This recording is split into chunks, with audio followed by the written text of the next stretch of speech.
Good morning everyone. সাই বাবাকে দর্শন করিয়ে আজকে ব্লগটি শুরু করলাম। তো আজ সকালবেলা উঠেই কিন্তু একটু আবৃত্তি পড়ছিলাম, কেন অনেকগুলো আবৃত্তি জমে আছে, পড়া হচ্ছিল না। তারপরে খেলাম চা। শীতকালে একটু সকাল সকাল গরম চা না খেলে হয়। আর শ্রুতিরাজকে দেখতে পাচ্ছ বিছানাতেই বসে আছে, উঠতেই ইচ্ছা করছিল না ওর। তারপরে সকালে যা যা কাজ থাকে সেগুলো সেরে এখন স্কুল যাওয়ার জন্য রেডি হচ্ছি। ছেলেকে নিয়ে যেতে হবে স্কুলে। আর শীতকাল তো পড়েই গেছে, ময়শ্চারাইজার মাখাটা মাস্ট। ময়শ্চারাইজার আর সানস্ক্রিন মেখে জাস্ট একটু হালকা লিপ বাম দিয়ে বের হয়ে যাই।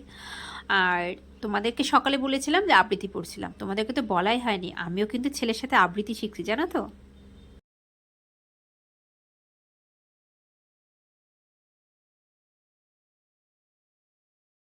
তারপরে তো স্কুলে চলে আসলাম। তো স্কুলে এসে দেখি স্টুডেন্টরা তেমন আসেনি। বাড়িতে এসে দুই ভাই মিলে খেলাধুলা করছে, কি সব বানাচ্ছে, কি করছে। দুই ভাই বাড়িতে থাকলে এইসবই কাজ করে। আর আমি এগুলা শ্রুতিরাজের রিয়া দিদি রাসমেলায় গেছিলো, তো শ্রুতিরাজের জন্য গিফট নিয়ে এসেছে। দেখো কি মজার একটা কানে দেওয়ার জিনিস নিয়ে এসেছে। শ্রুতিরাজ পেয়ে তো খুব মজা পেয়েছে। পাড়াতেই একটি বিয়ে বাড়ি আছে, আর যেহেতু নেক্সট দিন আমি আবার ময়নাগুড়ি যাব, সেই জন্য আর শাড়িটারি বের করলাম না, তো চুড়িদার পরেই রেডি হয়ে নিলাম। কোথায় যাচ্ছি আমরা? বিয়ে বাড়িতে। বিয়ে বাড়ি যাচ্ছি। কি খাবা বিয়ে বাড়িতে গিয়ে? একটা কি করবে? কি করবে? আমাকে ভাল লাগছে? হ্যাঁ, ভাল লাগছে? তো লিপস্টিক লিপস্টিক পরছি তো। কেমন দেখতে লাগছে লিপস্টিকটা? কেমন দেখতে লাগছে লিপস্টিকটা বলো, তুমি কেমন লাগছে? ভালো লাগছে? চোখের বোতল দেখতে। হ্যাঁ, চোখের বোতল দেখতে। চকলেটের মতো। চোখের বোতল দেখতে। আচ্ছা, বিয়ে বাড়িতে কি খাবা? বিয়ের বাড়িতে মাংস। মাংস খাবা? মাংস একটা লালা পাবে। বিয়ে বাড়িতে মাংস রান্না করবে? কি বিয়ে বাড়িতে কি দেখতে হবে? গুতুনি গুতুনি। আর আমাদেরকে দেখতে বলছে।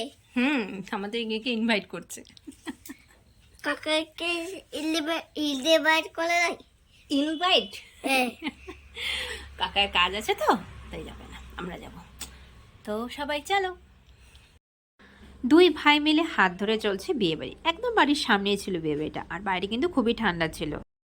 বিয়ে বাড়িতে যাবো আর স্টলে খাবো না, সে কি আর হয়? গরম গরম কফি আর পকোড়া ছিল স্টলে, তো সেগুলোই আমরা সবাই মিলে খেলাম। আর শ্রুতিরাজকে দেখতেই পাচ্ছ, তার ফেভারিট মানিদের সাথে হাত ধরে গল্প করছিল আর মজা করছিল। তারপর আমরা সময় নষ্ট না করে পরের ব্যাচে খেতে বসে পড়লাম। সবাই মিলে 5 জনে একটা টেবিলেই বসেছিলাম। আর এই দেখো শ্রুতিরাজ আমার পাশে বসেছে। আর প্রথম পাতেই ছিল রাধাবল্লভী, খেতে খুবই ভালো ছিল, প্রচণ্ড ঝাল ছিল একটু, তাই শ্রুতিরাজের খেতে খুব অসুবিধা হচ্ছিল। আর ভিডিওটি পরে আর বেশি দিন শ্যুট করতে পারিনি, কেন আমাকে ছেলেকেও খাওয়াতে হচ্ছিল, নিজেকেও খেতে হচ্ছিল। তো ভিডিওটি এতটুকুই থাকলো, কেমন লাগলো অবশ্যই জানিও, ভালো লাগলে লাইক করে দিও।